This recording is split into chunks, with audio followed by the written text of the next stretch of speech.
어제 조카 결혼식이 있어서 지방에 다녀왔습니다. 밤 한 10시쯤 서울역에 도착하여 집에 가기 위하여 택시를 탔는데요. 기사님은 나이가 제법 지긋하신 분이었습니다. 저는 택시를 타면 어떻게 하면 우리 기사님에게 좀 복음을 전할 수 있을까, 또 예수님에 관한 이야기를 할 수 있을까 좀 고민을 많이 합니다. 근데 어제도 그런 좀 부담감을 갖고 있었는데 갑자기 하나님께서 저에게 생각으로 네가 이 기사님에게 내가 그 기사분을 얼마나 사랑하는지 말하여라, 이런 생각을 저에게 막 심어주시는 거예요. 근데 굉장히 피곤하고 이러니까 집에 다 도착해서 계산할 때 근데 하나님이 기사님 사랑하신대요 하고 후딱 이렇게 이야기하고 내릴까 이제 조금 생각도 하면서 언제 그 이야기를 조금 할까 좀 고민을 하기 시작했습니다. 그런데 그때 택시 라디오 방송에서 마치 군인 방송인 것 같은 그 군인들에 관한 그 소식이 나오는 것이었습니다. 그래서 저는 기사님에게 기사님 군인 방송도 있나요? 이렇게 여쭤봤어요. 그랬더니 기사님이 주파수를 쭉 확인하더니 원불교 방송입니다 그러는 거예요. 그 순간 저는 불교 신자에게 내가 하나님 사랑을 전해야 하다니 이 전도의 시간이 참 험난하겠구나 이렇게 생각을 했습니다. 근데 그 순간 택시 앞쪽을 보니까 손가락 정도 크기의 그 십자가 상이 세워져 있는 것을 보게 되었습니다. 그런 경우 대부분 기사분은 가톨릭 신자입니다. 그래서 제가 기사님에게 물어봤어요. 혹시 성당에 다니세요? 여쭤보니까 맞다고 그러더라고요. 그래서 제가 정말 다행이다 생각을 하였습니다. 그래서 제가 여쭤봤죠. 그런데 어떻게 원불교 방송을 들으세요? 했더니 이분이 말하기를 주말에는 원불교 방송에서 옛날 음악이 많이 나온대요. 그래서 이제 노래를 좋아하다 보니까 원불교 방송을 듣고 있다라고 대답을 했습니다. 그래서 저는 성당에 다니니까 하나님에 대한 이야기하기가 좀 훨씬 더 쉽겠구나 이런 생각을 하고 정말 돌직구 질문을 제가 기사분께 드렸어요. 기사님은 하나님이 기사님을 사랑하시는 것을 믿으시나요? 정말 제가 이렇게 물었어요. 기사님은 하나님이 기사님을 사랑하시는 걸 믿으세요? 제가 봤을 때 굉장히 당황했을 것 같습니다. 그래서 움찔하더니 아니요 이렇게 대답을 하더라고요. 그러면서 저는 그 기사님에게 사실대로 이야기를 했습니다. 사실은 제가 택시를 탔을 때 하나님 저에게 생각으로 하나님이 기사님을 얼마나 사랑하는지 그것을 전하라고 하였습니다. 요한복음 3장 16절에 하나님이 세상을 이처럼 사랑하사 독생자를 주셨으니 이는 그를 믿는 자마다 멸망하지 않고 영생을 얻게 하려 하심이라, 이렇게 기록되어 있습니다. 하나님은 기사님을 정말 사랑하십니다. 이렇게 제가 이야기를 했습니다. 그랬더니 기사님이 자기의 이야기를 하시더라고요.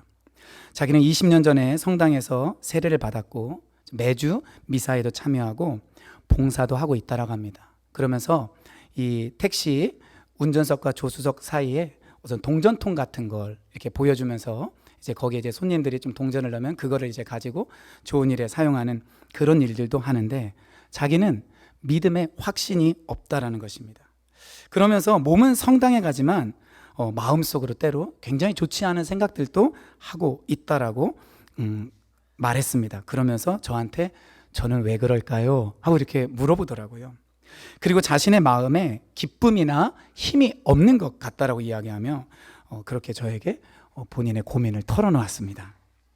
그래서 저는 저의 짧은 간증을 하면서 우리는 하나님의 말씀과 부딪혀야 된다. 개인적으로 내가 하나님의 그 말씀을 만나야 된다라고 이야기를 했습니다. 그러자 기사님은 성경 말씀이 마음 가운데 안착하는 것이 어려운 것 같다라고 이야기를 하더라고요. 그래서 저는 말씀을 만나고 진짜 믿음이 생기기 위해서는 어떻게 해야 될까요? 내가 하나님 말씀을 경험하는 것. 그래서 믿음이 생기고 내 안에 변화가 있으려면 우리는 말씀을 가지고 어쨌든 설교도 듣기도 하고 읽기도 하고 묵상도 하는데 어떻게 해야 될까요? 저는 그분에게 말씀을 드렸어요. 우리가 하나님의 말씀인 이 성경을 기억하면서 그 말씀을 붙들고 기도할 때 하나님은 반드시 말씀에 대한 믿음을 주신다고 제가 설명해 드렸습니다. 그리고 신앙은 단순히 종교 모임에 참석하는 것이 아니라 예수님을 영접하여 예수님의 생명을 갖는 것이라고 설명을 해 드렸습니다. 집에 가까이 올 때쯤 제가 기사분을 위해서 좀 기도해드리면 좋겠다라는 그런 생각을 하게 되었어요. 그래서 내리기 전에 기사님, 제가 기도해드려도 될까요? 그랬어요. 그랬더니 기사님이 좋죠, 그렇게 대답을 하더라고요. 그래서 기사님을 위해서 기도해드리고 택시에서 내렸습니다. 제가 택시를 타고 전도한 적은 여러 번 있었지만 기도를 하고 내린 적은 저도 처음이었습니다. 택시에서 내리니까 아내가 저한테 수고했어요 라고 그렇게 이야기를 해줬습니다. 저는 좀 이런저런 생각이 들었습니다. 택시기사님의 고민은 꼭 카톨릭 신자에게만 있는 고민은 아닌 것 같았습니다. 그것은 개신교인 신자들도 얼마든지 가질 수 있는 그런 고민이라는 생각이 들었죠. 왜 교회를 다녀도 마음이 채워지지 않고 하나님의 사랑에 대한 확신이 없을까요? 우리는 어떻게 하면 분명한 믿음을 갖고 흔들리지 않는 신앙을 갖게 될까요? 저는 오늘 우리가 읽은 성경 본문이 그에 대한 답을 줄 수 있다라고 생각을 합니다. 그래서 오늘 본문을 중심으로 어떻게 하나님의 말씀으로 우리 개인이 그리고 공동체가 부흥할 수 있는지, 그 부흥을 경험할 수 있는지 생각해 보도록 하겠습니다. 우리 설교 제목을 한번 큰 소리로 한번 우리 말해 볼까요? 말씀 부흥. 한 번만 더요. 말씀 부흥. 첫째, 말씀 부흥을 경험하기 위해서는 말씀을 듣기 전 마음이 준비되어야 합니다. 오늘 우리가 읽은 이 본문의 이스라엘 백성들의 마음은 사실 굉장히 엄청나게 크게 마음이 준비되었습니다. 왜 그럴까요? 그 전장인 7장까지 1장부터 읽어보면은 바로 느헤미야를 중심으로 성벽을 완공하였기 때문에 그렇습니다. 우리 연도표를 하나 보도록 하겠습니다. 이런 거 보시면 머리부터 갑자기 아파오시는 분들도 있을 텐데 죄송합니다. 이게 성경의 중요한 역사니까. 이스라엘 백성 남유다가 586년경 기원전이에요. 바벨론에 의해서 멸망당하면서 솔로몬 성전이 파괴되었습니다. 그래서 포로로 끌려갔는데 놀랍게도 이 바벨론을 정복한 페르시아라는 나라는 반대 정책을 썼습니다. 그래서 여러분들이 원하는 그 고국 땅에 여러분들은 돌아가셔도 좋습니다. 그 첫 왕인 고레스가 그런 칙령을 내렸기 때문에 유대인들, 이스라엘 백성들은 3차에 걸쳐서 포로에서 돌아옵니다. 물론 다 돌아온 것은 아닙니다. 일부만 돌아왔습니다. 그리고 515년경에는 솔로몬 성전이 무너졌죠. 근데 그들의 신앙의 중심은 성전을 중심으로 한 신앙생활이었기 때문에 제2성전을 건축하게 됩니다. 그리고 기원전 458년에는 그 유명한 제사장 겸 학사인 에스라가 왕의 특사로 예루살렘에 오게 됩니다. 그리고 예루살렘에 오고 나서 13년이 지나서 느헤미야가 이번에는 총독 신분으로, 원래 느헤미야는 아닥사스다 왕의 술 따르는 굉장히 높은 고위직 관료였거든요. 그런데 고국에 있는 자기 민족이 여러 가지 순환을 당하고 성벽은 여전히 무너져 있고 성문을 불탄다라는 이런 소식을 들은 다음에 왕에게 요청을 하는 거예요. 왕이여, 저를 그 예루살렘에 총독으로 보내주시옵소서. 근데 하나님은 놀랍게 이 느헤미야의 그동안 왕에게 했던 태도와 느헤미야가 하나님께 기도를 드렸던 그 기도를 들으시고, 그래 너 총독으로 가라라고 그렇게 이야기를 합니다. 그래서 다음 표를 하나 보시면요, 느헤미야가 기원전 주전 445년에 예루살렘에 오게 되었는데 1월 달에는 앞서 말씀드린 것처럼 아닥사스 왕에게 자기를 예루살렘에 보내주세요, 가게 해주세요 라고 이야기를 했고요.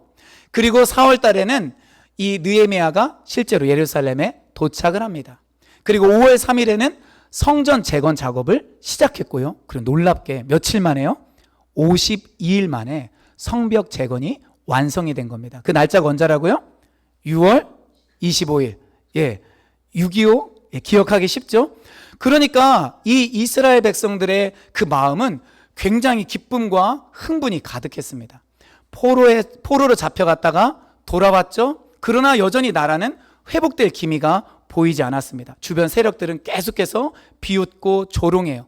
패배주의, 원망이 가득했습니다.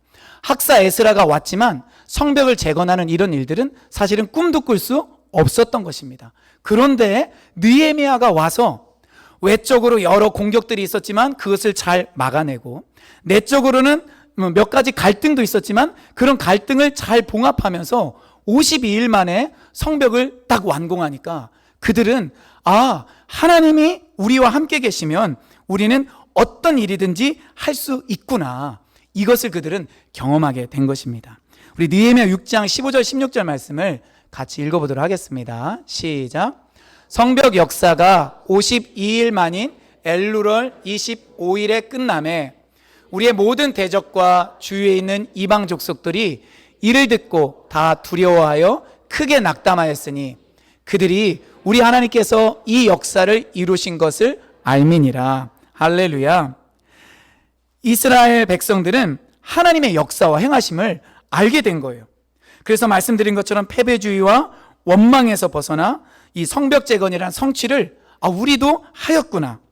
그리고 연약한 자신을 통해서 하나님의 일하심을 그들은 직접 경험하게 되었던 것입니다. 그래서 그들은 하나님을 더욱더 신뢰하게 되었고 감격, 흥분, 기쁨이 있었습니다. 그래서 이들이 뭐를 했냐면요, 6월 25일 날 성벽이 완성됐는데 7월 1일이 절기거든요. 구약성을 읽어보면 이스라엘 백성들에게 있어서 아주 중요하고 유명한 절기예요. 어떤 절기죠? 나팔을 부는 나팔절입니다. 그래서 오늘 우리가 읽은 본문 2절에 보면 뭐라고 나오냐면은 일곱째 달 초하루 이렇게 나오는데 7월 1일 나팔절이에요. 그래서 이들은 성벽을 완성하고 난 다음에 마치 우리 은연께도 이 성전을 다 지었을 때 얼마나 기쁨이 크고 감격스러웠습니까? 그래서 이 이스라엘 주민들도 성벽을 짓고 난 다음에 너무나 그 기쁨이 커서 우리 이대로 있을 수 없다. 구약에 우리의 조상들이 모였던 7월 1일에 우리 모이자. 이렇게 해서 그들이 모이게 되었던 것이고 정말 그날에 놀라운 말씀의 역사가 일어난 것입니다. 저는 이것을 보면서 무슨 생각을 했냐면은 성회로 모이든 주일 예배로 드리든 간에 마음 가운데 어떠한 마음을 가지고 내가 예배의 자리에 참석하느냐, 이것이 굉장히 중요하다라는 생각을 해보게 되었습니다. 앞서 말씀드린 택시기사분, 모르겠어요. 그분이 오늘 미사를 드리면서 어떤 생각을 가질지 저는 잘 모르지만 제가 하나님 앞에 기도했어요. 하나님, 저분 축복해 주시고 정말 바른 신앙 가질 수 있도록 도와주시옵소서. 아마 그분은 어제 제가 했던 말, 하나님이 우리 기사님 사랑하신다고 저에게 말하라고 하셨어요. 아마 이 말씀이 어쩌면 평생, 그것도 모르는 사람을 통해서 전달받았으니까 영향을 주었을 것 같아요. 우리도 일주일 동안 살아가면서 그래, 하나님께서 내 삶에 이런 역사를 하셨지, 만약에 이것이 분명하다면 오늘 우리는 예배의 자리에서 남모를 감격을 가지고 예배를 드리게 될 것입니다. 또 찬양을 하는데 갑자기 오늘 찬양이 너무 또 은혜로운 거예요. 항상 은혜롭지만은 오늘 찬양이 더 은혜로워요. 그러면은 말씀을 기대하게 됩니다. 아니면은 자신에게 영적인 목마름과 갈증이 있다면은 우리는 하나님의 말씀을 만날 준비가 되는 것이죠. 그러므로 말씀을 통한 역사, 부흥을 우리가 경험하기 위해서는 그 자체의 시간 이전에 준비가 되는 시간이 정말로 필요하다라는 것입니다. 그래서 우리는 항상 예배를 드리기 전에 준비하시는 성도님들 되시기를 축원합니다. 그래서 예배 시간 전에 일찍 와서 우리가 기도로 준비한다면 은혜는 훨씬 더 크겠죠. 한번 저는 그런 상상을 해봅니다. 뭐냐면은 우리 대략 10시 50분쯤에 우리 전혜성 집사님 찬양 인도하면서 찬양팀의 찬양이 시작되는데, 만약에 10분 전이나 5분 전쯤에 거의 여기 계신 성도님들이 다 오셔서 한번 이렇게 주변 한번 보실래요? 예, 이렇게 오셨는데 이분들이 막 예배를 위해서 기도를 하는 거예요. 뭐 기도할 때 그냥 가만히 있는 것이 아니라 막 앞뒤를 이렇게 움직이면서 기도하고, 그리고 막 이렇게 막 테이블도 조금씩 두드리기도 하고, 아니면 가슴을 치면서 기도를 하면은 영적인 분위기가 확 생기는 거예요. 정말 그럴 때는 찬양을 시작하자마자 정말 하나님 임재가 저는 너무 분명할 것 같습니다. 설교자가 설교를 잘 준비하는 것도 너무 필요하지만 예배 참석하는 분들이 예배를 위하여 자기 자신을 준비하는 것은 그 이상으로 훨씬 더 중요합니다. 준비되시는 우리 성도님들 되시기를 바랍니다. 두 번째, 말씀 부흥을 경험하기 위해서는 적극적이어야 됩니다. 우리 한번 성경을 앞에 있는 화면을 한번 좀 보실까요? 우리 1절부터 보면은 거기에 모인 이스라엘 백성들이 에스라에게 율법책을 가져오라고 합니다. 그러니까 에스라가 율법책을 물론 가져오려고 생각을 했을 텐데 이미 모여있는 사람들이 우리 에스라 선생님이요, 율법책을 가져오세요, 율법책을 낭독해 주세요, 이렇게 요청을 했습니다. 적극적이죠. 그리고 이들이 모였던 시간은 3절에 보면은 새벽부터 정오까지라고 나와 있습니다. 정오는 12시, 새벽은 몇 시일까요? 다 알 수 없지만은 이때 이스라엘 달력으로 7월 1일이면은 우리나라로 10월 가을쯤에 해당됩니다. 저는 새벽 6시쯤 되지 않았을까 생각을 합니다. 그러니까 이들은 새벽부터 정오까지 있었던 것입니다. 근데 새벽에 있기 위해서는 어떻게 해야 돼요? 그 전에 일어나서 미리 준비를 해야 되는 것입니다. 그러니까 이들은 말씀의 부흥을 경험하기 전에 사실은 엄청난 대가 지불을 하고 나온 것입니다. 그리고 3절 맨 끝을 보면은 율법책에 귀를 기울였다고 이야기를 합니다. 원래 이 말은 그 모든 백성의 귀가 율법책 위에 있었다, 이런 뜻입니다. 귀가 어디에 있었다고요? 예, 율법책 위에 있었다. 우리 성도님들 가지고 있는 성경책 한번 들어보실래요? 예, 제가 이제 종이 성경책이 없는데 귀에다 한번 대세요. 네, 이런 뜻입니다. 그러니까 하나님의 그 말씀, 율법책을 귀에 대듯이 그렇게 하나님 말씀에 귀를 기울였다라는 것입니다. 그 당시 백성들에게는 성경책이 없었어요. 율법책이 없었어요. 에스라가 하는 말만 전폭적으로 들어야 됐기 때문에 엄청난 집중력이 필요했던 거예요. 그러니까 이 한 단어라도 놓치지 않기 위하여 율법책에 귀를 기울였던 것입니다. 집중력을 보여줍니다. 사모하는 마음을 보여주는 것입니다. 모든 신경을 거기에 다 집중시켰던 것이에요. 다른 것에 마음을 전혀 빼앗기지 않았다라는 것입니다. 몸은 와도 마음의 귀는 닫는 사람들이 있습니다. 청각 기능은 있어서 소리는 듣지만 의미의 내용은 들으려고 하지 않는 분들이 있습니다. 그런 경우에는 말씀의 역사가 일어나지 않아요. 그러나 단 한 번의 시간이라도 오늘 나에게 들려지는 이 하나님의 말씀, 내가 소리내서 읽는 하나님의 말씀을 청각 기능으로 내가 듣는 것이 아니라 내 마음판에 새기겠다라고 듣게 되면 말씀의 역사가 있게 되는 것입니다. 그래서 신약 성경에 보면은 우리 예수님도, 사도 요한도 뭐라고 해요? 들을 귀 있는 자는 들을지어다. 아멘. 우리 한번 따라해 볼까요? 들을 귀 있는 자는 들을지어다. 귀 없는 사람에게 말한 걸까요? 아니죠. 귀가 있지만 이런 사모하는 마음을 갖는 자들은 들으라라고 이야기를 하고 있습니다. 이제 5절 한번 볼까요? 에스라가 율법책을 펼 때 이 사람들이 어떻게 했습니까? 자리에서 놀랍게 일어섰어요. 그러니까 이 구절을 오늘날 재현하기 위해서 어떤 설교자들은 그렇게 합니다. 오늘 성경 봉독할 때는 이 느헤미야 8장에 나와 있는 것처럼 우리 자리에서 한번 일어나도록 하겠습니다. 그리고 성경 봉독을 해요. 그리고 끝나면 그들은 앉습니다. 근데 실제로 이 우리가 읽은 본문을 자세히 살펴보면은 그렇게 한 게 아니에요. 그들은 새벽부터 정오까지 어떻게 있었어요? 서 있었어요. 서 있었어요. 에스라 율법책을 펼 때 서 있었고 계속 서 있었습니다. 우리 성도님들 표정이 엄청 힘들었겠네 이런 표정으로 보시는 분들도 있었는데 그들은 앉지를 않았어요. 말씀을 펴서 읽는 동안 서 있었다. 이것이 무엇을 의미하죠? 그것은 말씀의 권위를 인정하는 것입니다. 그리고 말씀에 내가 반응하겠다라는 굉장한 적극적인 표현인 것입니다.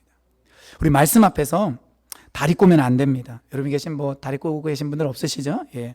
말씀 앞에서만큼은 우리가 다리 꼬거나 냉담하거나 졸거나 구경하거나 배척하거나 함부로 판단해서는 안 됩니다.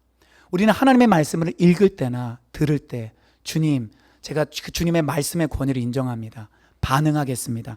이러한 태도로 앉으셔서 설교를 듣더라도 성경을 읽더라도 말씀을 존중하고 사모하는 마음을 가지시기를 바랍니다. 그러면 은혜는 임할 것입니다. 자, 이제 6절입니다. 이들은 굉장히 적극적으로 하나님을 송축하였습니다. 에스라는 성경 말씀을 읽기 전에 6절에 보니까 여호와를 송축하였습니다. 위대하신 하나님 여호와를 송축할지어다 이렇게 이야기하니까 모든 백성이 어떻게 했죠? 첫째, 손을 들었습니다. 하나님께 대한 신뢰와 지지를 의미합니다. 그 다음 어떻게 했죠? 아멘, 아멘 했습니다. 참으로 그렇습니다, 맞습니다 이렇게 했습니다. 그 다음에는 어떻게 했죠? 몸을 굽혀 얼굴을 땅에 대고 여호와께 경배하였습니다. 그들은 완전히 납작 엎어진 거예요. 얼굴을 땅에 대기 위해서는 몸을 굽힐 수밖에 없죠. 그래서 몸을 굽히고 얼굴을 땅에 대고 여호와를 경배한 것입니다. 이것은 하나님께 완전히 순종하고 복종하고 하나님 앞에서 나는 피조물이고 아무것도 아니며 하나님만이 왕이시라는 것을 그들의 몸으로 보여준 것입니다. 그리고 그들은 어떻게 했어요? 다시 섰습니다. 그래서 7절에 보니까 백성이 제자리에 서 있는 동안 이렇게 나오는 것입니다. 저는 말씀을 준비하면서 여기에 있었던 그 이스라엘 예루살렘 주민들이 하나님의 말씀을 들을 때, 하나님을 찬양할 때 정말로 굉장히 적극적이었구나. 우리는 순서를 인도하는 분들이 있죠. 찬양을 인도하고 또 설교하거나 이 인도자들이 있는데, 지금 이들의 모습을 보면은 인도자가 있긴 하지만 오히려 인도자가 나의 신앙과 하나님 앞에서 나의 반응을 인도하도록 맡기는 것이 아니라 내가 주도적이 되어서 하나님께 나아가고 있다는 것을 우리는 살펴볼 수가 있습니다. 저는 우리가 예배 드릴 때 이렇게 주도적이 되었으면 좋겠어요. 제가 가끔 이제 찬양하고 이럴 때 우리 손 들겠습니다 하면은 이제 손도 들고 그렇잖아요. 근데 이런 얘기 하지 않아도 마음에 손 들고 싶은 마음 사실 엄청 많으시죠. 제가 다 알고 있어요. 근데 손을 들고 싶은 마음이 너무 큰데 나만 들면 조금 그렇죠? 그러니까 인도자가 우리 손 들고 찬양합시다 하면은 이렇게 손을 들잖아요. 근데 그렇게 하지 않으시고 제가 손을 들라라는 이야기를 하지 않아도 정말 주님께 믿음의 고백으로 손을 들고 심지어 일어서서 찬양하겠습니다 이렇게 이야기하지 않아도 하나님, 저는 하나님께 일어서서 지금 이 시간은 경배하고 싶습니다, 이런 분들이 계시다면은 자유롭게 적극적으로 그렇게 일어나셔서 찬양하면 좋을 것 같아요. 그리고 말씀을 들을 때도 정말 눈이 평상시보다는 동공이 1.5배 더 커지셔서 정말 살아있는 눈빛으로 팍팍팍팍 이렇게 들으실 때 저는 말씀의 역사를 경험할 수 있다라고 믿습니다. 그렇게 되시기를 정말로 축원합니다. 자, 세 번째, 말씀 부흥을 경험하기 위해서는 말씀을 깨달아야 됩니다. 에스라가 구약 성경을 읽었을 때 이 구약 성경은 아마 모세오경의 일부분이었을 것이고 그것은 히브리어로 되어 있기 때문에 에스라는 히브리어로 읽었습니다. 그런데 그 당시 예루살렘 주민들은 아람어를 사용했어요. 그들은 히브리어를 사실은 잊어버렸다고 볼 수 있습니다. 그래서 뭐가 필요해요? 통역이 필요합니다. 그래서 7절에 보면은 통역하는 사람들의 이름이 나타나요. 그들이 백성들 주변 여기저기 흩어져서 에스라가 어떤 한 구절을 읽으면은 아람어로 통역을 해주고 그리고 통역을 해주면서 간단한 짧은 해설을 덧붙입니다. 그 결과 그들에게 어떤 일이 벌어집니까? 백성은 율법의 내용을 깨닫게 됩니다. 우리 한번 따라해 볼까요? 깨달음. 율법의 내용을 그대로 듣고 그리고 간단한 설명을 했을 뿐인데 하나님의 성령이 저는 역사했다라고 믿습니다. 그러자 그들은 지각력을 갖게 되었어요. 그래서 말씀을 깨달았어요. 어떤 말씀을 깨달았을까요? 제 생각에는 자기 조상이 왜 이방인들에게 붙잡혀가고 성전은 회파되었는지 그것을 깨달았을 것 같아요. 하나님의 백성 아닙니까? 아브라함의 후손 아닙니까? 솔로몬이 지은 그 성전에서 그들은 제사를 드렸어요. 그런데 어떻게 그 하나님의 백성이 이방인들에게 멸망을 당하고 수치를 당합니까? 이거는 언약 백성으로서는 정말 있을 수 없는 일이고 이해할 수 없는 일이에요. 근데 그들은 율법을 들으면서 발견했어요. 그 이유가 뭐죠? 죄예요. 그들이 하나님을 떠났기 때문에, 말씀을 버렸기 때문에 하나님이 그들을 흩은다라는 구약의 말씀을 듣게 된 것입니다. 그리고 또 하나는 흩어진 이스라엘 백성들을 다시 모으시는 하나님의 계획과 하나님의 사랑, 자비에 대해서 그들은 깨닫게 되었습니다. 그들은 그것을 분명히 이해하게 된 거예요. 자기들의 죄악과 악함보다 훨씬 더 큰 여호와의 자비와 인자하심을, 그 율법 내용을 듣기만 함에도 불구하고 그들의 상황과 너무나 잘 맞아 떨어졌기 때문에 그것이 이해가 되고 깨달아지게 된 것입니다. 그 택시기사분의 표현에 의하면 그 말씀이 마음에 안착한 거예요. 그래서 그들이 보인 반응이 뭐죠? 첫째요, 성경을 우리 보면은 울었어요. 9절 한번 볼까요? 백성이 율법의 말씀을 듣고 다 우는지라. 왜 울었을까요? 앞서 말씀드린 대로 자신들의 죄, 조상들의 죄를 알게 된 것입니다. 그리고 그뿐만 아니라 회복시키신 하나님의 자비와 긍휼을 발견하게 된 거예요. 울지 않고서는 견딜 수가 없는 일이 일어난 것입니다. 얼마 동안 울었을까요? 자, 얼마 동안 성경을 읽었죠, 지금? 새벽부터 정오까지. 저는 몇 시간은 울었다라고 생각을 해요. 말씀이 들려올 때마다 그들의 죄가 생각나고 하나님을 떠난 조상들의 그 모습으로 언약 백성이고 선택된 백성임에도 불구하고 멸망당할 수밖에 없는 그들의 이 죄가 가져다주는 처절한 현실, 그리고 그럼에도 불구하고 사랑하셔서 다시 회복시키시고 이렇게 성벽도 다시 완성하게 하신 하나님의 긍휼을 그들은 말씀 가운데 만나게 된 거예요. 그래서 말씀을 들으면서 계속 울게 되었던 것입니다. 그들이 보인 두 번째 반응이 무엇입니까? 12절에 보면은 그들은 웃었습니다. 우리 12절 말씀 한번 같이 한번 앞에 보고 읽겠습니다. 시작. 모든 백성이 곧 가서 먹고 마시며 나누어 주고 크게 즐거워하니 이는 그들이 그 읽어 들려준 말을 밝히 알미라. 이 말씀 보면은 정말 울다가 웃으면 무슨 일이 생긴다라는 말이 떠오를 정도로 이들은 울었어요. 근데 그날이 앞서 말씀드린 대로 나팔절이고 성회예요.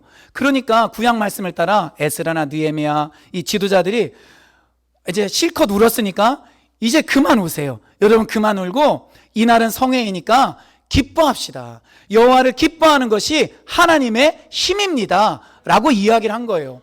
그러자 그들은 크게 즐거워했습니다. 근데 그 이유를 뭐라 하게요? 이는 그들이 그 읽어 들려준 말을 밝히 알미라.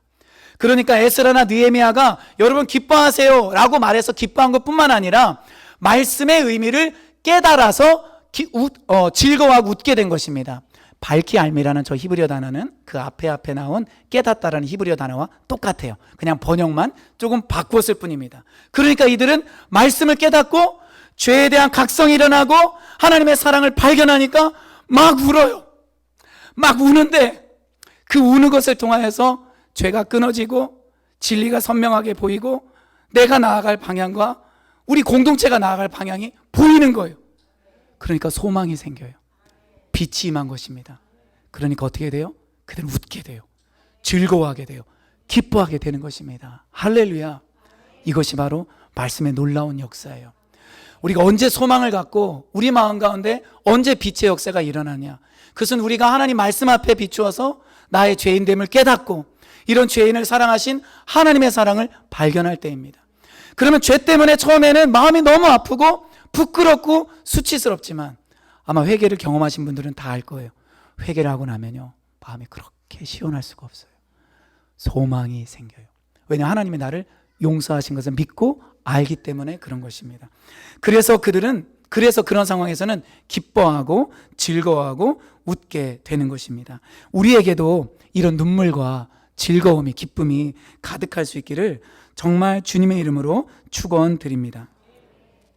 하나님을 회개하는 자에게 기쁨과 소망을 주십니다. 하나님과의 관계가 정상이 되기 때문에 거기에서 순종의 능력이 생깁니다.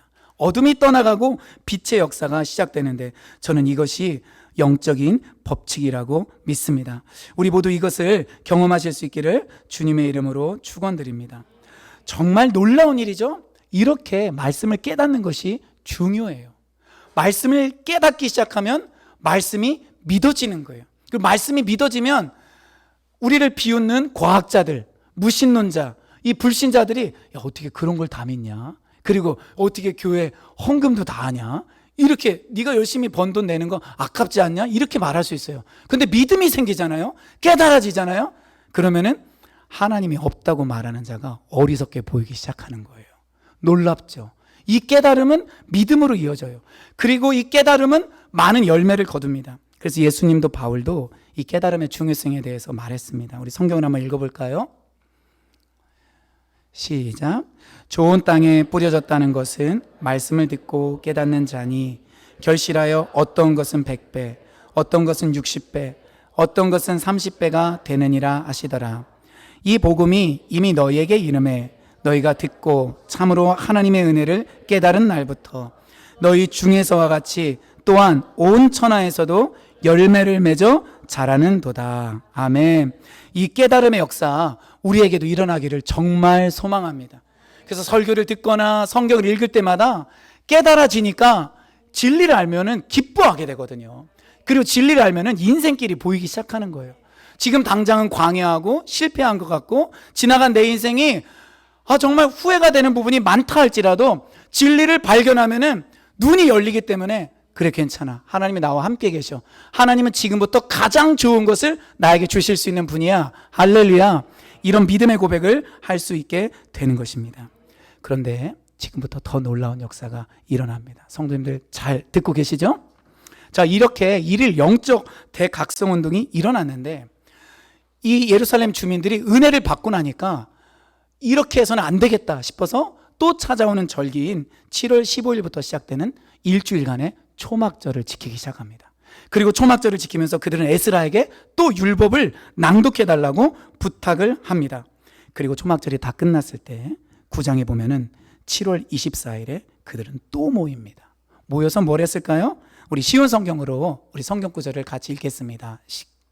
시작.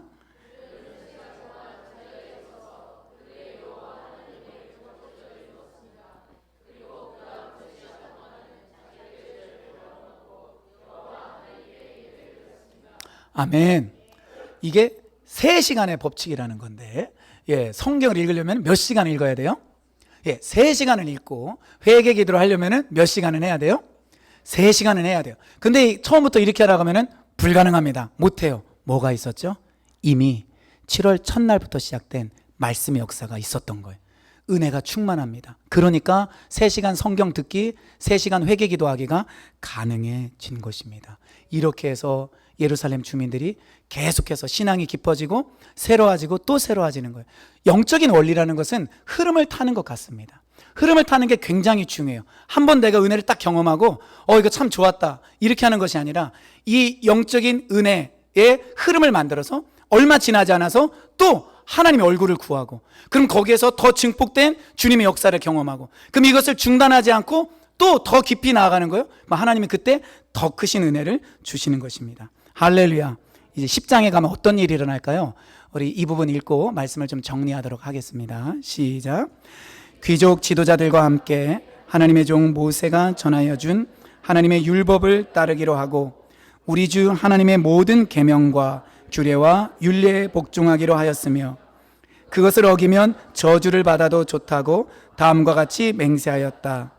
우리는 딸을 이 땅의 백성 이방인과 결혼시키지 않는다. 우리는 아들을 그들의 딸과 결혼시키지 않는다. 2가지가 나오는데요. 첫째, 하나님의 말씀을 준수하겠다고 이들은 결단합니다. 그리고 2번째, 이방인들과 결혼하지 않겠다라고 합니다. 구약 성경을 읽어보면 우상을 섬기는 이방인들과 결혼하지 말라고 이야기를 하죠. 그러니까 이들은 순수한 그 신앙을 다시 회복하겠다라고 결정을 하는 것입니다. 이들의 의지가 드러나는 거예요. 이들의 결단이 드러나는 거예요. 신앙생활에 있어서 은혜 받고 기도하고 마음이 뜨거워지고 녹아내리잖아요. 그럼 그때 거기에다 뭐를 집어넣어야 되냐? 우리의 결단과 우리의 의지와 우리의 순종하겠다고 하는 그 각오를 집어넣는 거예요. 그럼 절대로 이것이 흔들리지 않습니다. 의지가 약하고 결단을 했는데 지나고 보니까 내가 어쩌다가 그런 약속을 했지? 이런 생각을 하는데 거기에 계속 하나님의 은혜가 있잖아요. 그러면 그것을 지키고 싶은 마음이 드는 것입니다. 사실은 이렇게 에스라와 느헤미야를 중심으로 한 개혁을 통해서 탄생한 종교가 있었으니 그 종교가 바로 오늘 우리가 말하는 유대교입니다. 유대교가 이렇게 해서 태어나게 돼요. 구약 성경의 다윗 시대나 아브라함 시대 때 아니면 출애굽 시대 때 유대교가 있었던 게 아니에요. 유대교는 이렇게 해서 그들만의 말씀을 중심으로 한 여호와 하나님만을 섬기는 새로운 신앙으로 태어나게 된 것입니다. 말씀에 대해 우리 마음이 준비되고 그리고 예배 때나 모든 시간에 우리가 적극적으로 하나님께 반응하고 그리고 하나님의 말씀을 깨닫기 시작하면 여러분 그때 우리에게는 눈물과 기쁨과 우리 개인의 새로운 역사뿐만 아니라 이 공동체 안에도 놀라운 부흥이 일어날 줄 믿습니다. 우리 이것을 경험하기를 소망하며 함께 나아가는 저와 모든 성도님들 되기를 주님의 이름으로 축원드립니다. 아멘. 우리 기도하겠습니다.